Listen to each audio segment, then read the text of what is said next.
Hello mate, it is Thursday, December the 10th.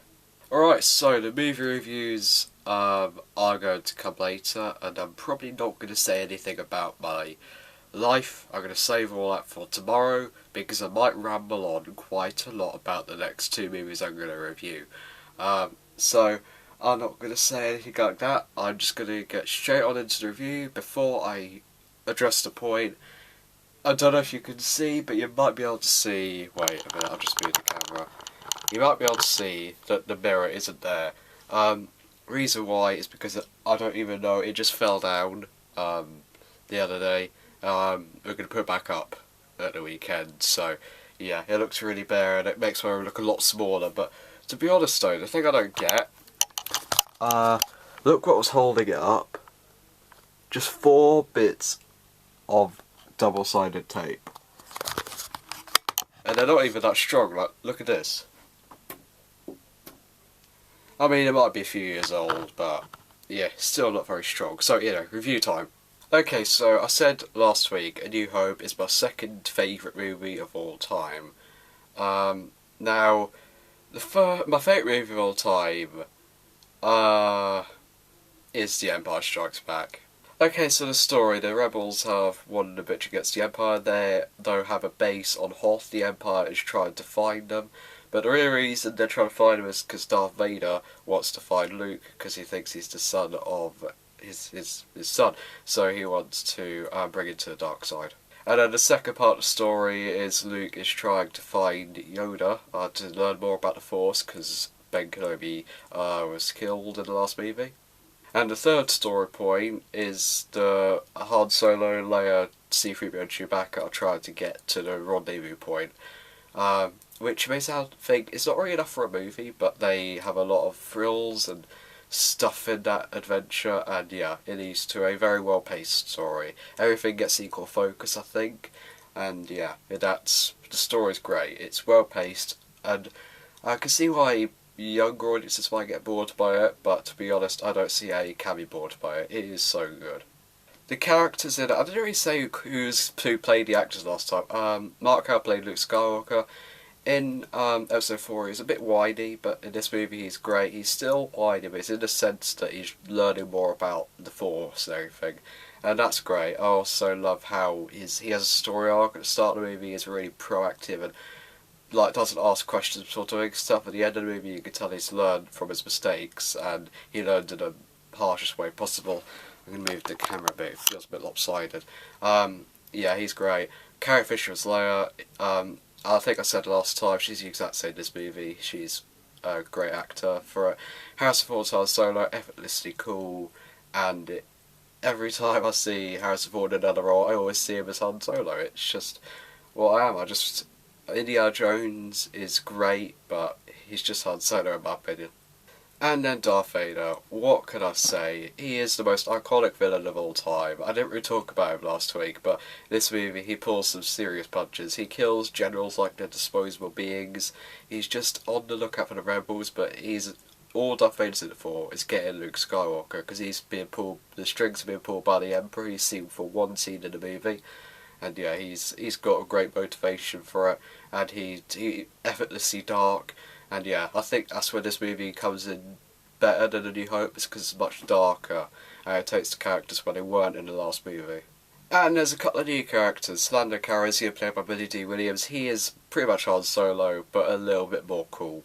Han Solo's a smuggler, but Lando Calrissian is the rich smuggler. He's already done all his business. And yeah, Billy D. Williams, coolest guy in the 80s, just brilliant. But he does betray them in the end, but he redeems himself by the end of the movie, admittedly. And the other new character, of course, is Yoda. What can I say? Frank Oz brilliantly voiced and puppeteered him. He was just a puppet, that's all he was, but he felt like he was really there. And the thing they gave him,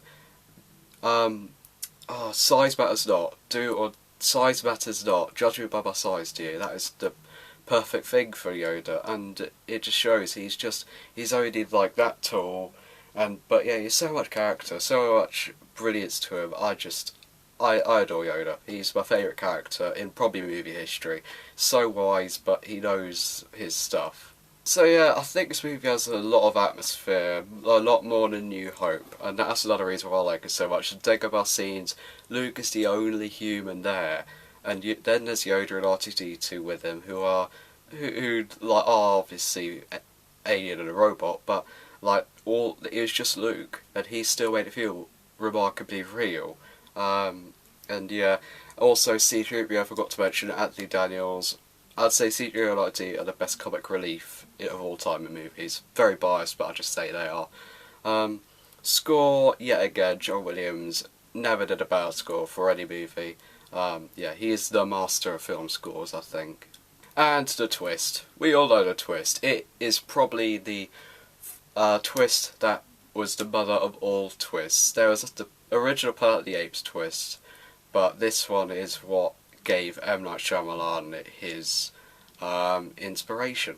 Not really the best inspiration, not really the best person to be inspired, but it is such a good twist. No one could see it coming when they originally saw it, and it still holds up to this day. The way the music builds, the way the atmosphere is, the way James Earl Jones is delivering the lines, it just works so well. So, you can probably tell I freaking love the movie. I've seen it 100 times. Have I got anything wrong with it? Like movies like Back to the Future, I'd probably say I haven't got anything wrong with it. And I mean that. I said A New Hope is cliched, but The Empire Strikes Back, it is very original. I do love it. What can I say? It is just my favourite movie of all time. I wouldn't say it is considered the best by a lot of critics. Like, I know they love it. They love the Empire Strikes Back. And I would definitely say it is probably top 10 best films of all time. But I'd say, simply because I saw it when I was very young, and it is so good, I'd say it's my favourite film of all time. So, like I said with The New Hope, I gave it an 11 out of 10. Empire Strikes Back, I've got to say it's a 12 out of 10. But obviously both movies are 10 out of 10s. But if I could, I'd give it higher than 10 out of 10. So Empire Strikes Back, 12 out of 10. Also, the way Empire Strikes Back ends, something I haven't even touched upon, it makes you eagerly anticipate Return of the Jedi. It is... Hobbit Desolation of Smaug's ending was evil. It was an evil end to a movie. You were left on the edge of your seat waiting a whole year for the action to continue. But Empire Strikes Back ended in a way that you felt, oh my god, they ended it there. But you still didn't feel like, you didn't hate the movie for its ending. You loved it. It fed perfectly into Return of the Jedi. Like, you knew what was going to happen in Return of the Jedi, like how it was going to start. And yeah, it is just great. So, then 3 years later, we got Return of the Jedi. It takes place immediately after Empire Strikes Back, pretty much. However, there is a whole year between it and the lore, and there's Shadows of the Empire takes between. But I think it takes place immediately after Empire Strikes Back. Han Solo was frozen in carbonite in Empire, so they have to rescue him from Jabba the Hutt. And then as soon as they do, they go off to see the rebels at the rendezvous point, and they talk about destroying the Empire once and for all, and a second Death Star. At the same time, Vader still wants Luke, but then the Emperor comes around saying, you want to find him? I can help you find him, or I can pull the strings to help you find him. So, yeah, the Empire's also there, and Luke is just asking so many questions and wants to see Darth Vader to work them out. So, yeah, that's the story, and let me say again, it is brilliantly executed. Like, every character motivation is clear, and yeah, they all have their role in the story, and I love that. So, with all the reasons, I carry on with the characters. So, yeah, the new characters in this movie, they're all pretty much the exact same, the old characters. I'd say, Harrison Ford doesn't have as much to do in this movie as he did in the last movie, but he still has a few good lines, well, actually more good lines in this movie. I won't spoil any of them, but there are a few great lines in it. Yeah, new characters. Jabba the Hutt, just like Yoda, he was just a puppet, being controlled by, I think it was 12 little people.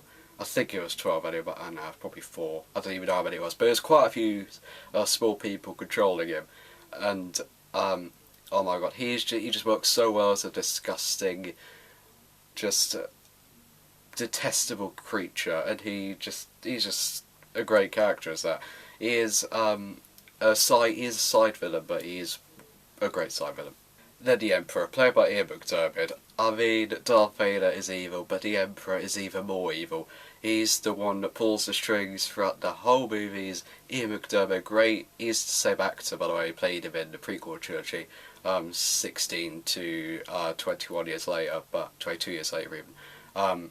But yeah, he's as good in this movie as he was in Revenge of the Sith, probably even a little bit better, I'd say, because he doesn't bring out a lightsaber at all, and the only thing he really does that's truly evil is blast lightning at Luke at the end, but he's still very evil. He's a great character, and he doesn't get as much screen time as Darth Vader, but he's still great.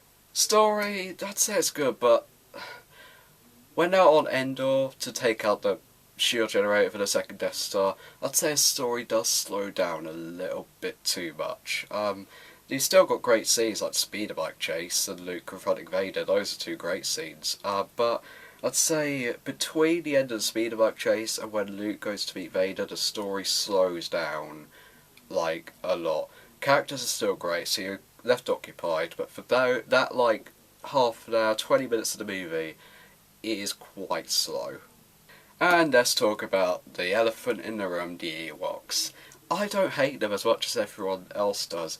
They're cute, they are sad for kids, but you gotta say, they outnumbered the Empire probably 10 to 1. They had a great reason to kill them because the Empire outnumbered, even if they had a legion, which is, I read in the books, 1,000 troopers. The Ewoks are probably about 10,000 in number.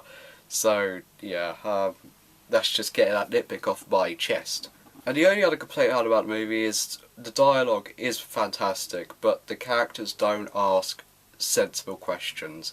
Like, Leia is revealed to be Luke's sister, but Leia never questions the fact that Vader's her father.